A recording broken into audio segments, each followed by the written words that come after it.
For today's video guys, mato sa isa ka barangay diri sa Makilala kay mag-prepare ta for the wedding event tomorrow o mag-decor ta kauban ang team gawang JE30 event. So karon nag-agi mi diri sa kalsada paingon og barangay Rodero. So gwapo kay place na diri guys, bugnaw. Ug makalimot ka sa imong problema guys nga broken hearted ay katungod sa kagwapo sa ilahang lugar. Ug mao ni ang venue guys, kawayan lang palapalang tawagan sa mga Bisaya. So i-transform natin unya. So karon nag-prepare na sila guys, ipang-move na mga bangko ng Stubangan. Karon kani mag-start kami taud-taud ani kanay gusto na mo tag ceiling o bunggahon na mo ang venue kung ang lawa kay para malipay po dato ang bride groom. So karon nang gabas pa ta guys kay kulang ng tao kay pina-abrupt lagi ni nga schedule niya.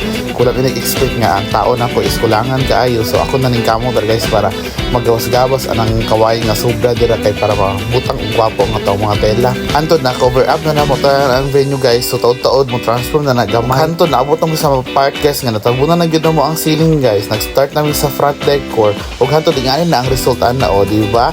Mura lagi magic na mo pero kapoy na kami ana guys kay syempre ang mind, soul and body. Unya karon ato nang tan-aw natong trabaho guys gikan sa entrance hantod sa ceiling hantod sa atubangan kung unsa siya gwapo ba siya or dili sa inyong pananaw. Pero ingon sila gwapo mo do kay aesthetic itan-awon or siya garden wedding.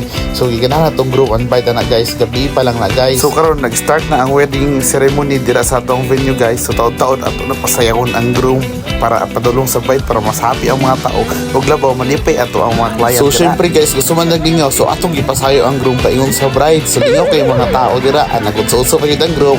So as a part sa ceremony guys, nag your first dance, drinking of wine, slicing of cake. Kunya shout out sa akong client guys sa Ma'am Christine ug Sir Jan. Salamat kayo sa mga accommodation ug appreciation ninyo sa among mga trabaho ma'am sir. Ug syempre nalipay po na mo ang groom ug bride kay daghan kayong sabit sila gikan silang ginoong-linang para silang prosperity dance. Ang moment guys is naging emotional si ma'am sa pagpasalamat sa tanan kay syempre naging happy siya abot sa result sila. At the same time na dayon na gyud ilang pangandoy nga makasal na sila. Ug shout out ko sa ran suppliers sa among photographer si Achilles Ocon Photography. Mo ang very jolly host si Sir Marky Mark Ahero since 2018. Sabay namin yan. Ug pinaka-active nga spinner si Bernardo Dahan. Ug shout out po ko sa cake supplier ani nga event si Ma'am Biliarasa. Hello ma'am. Ug sa Casas family. And of course sa atong newlywed Sir Jen and Ma'am Christine Tuntun. Thank you kaayo ma'am sa accommodation sa inyong family and of course sa appreciation po sa wedding ninyo. From Gawang JE30 Events, Makilala, the beauty of beyond expectation.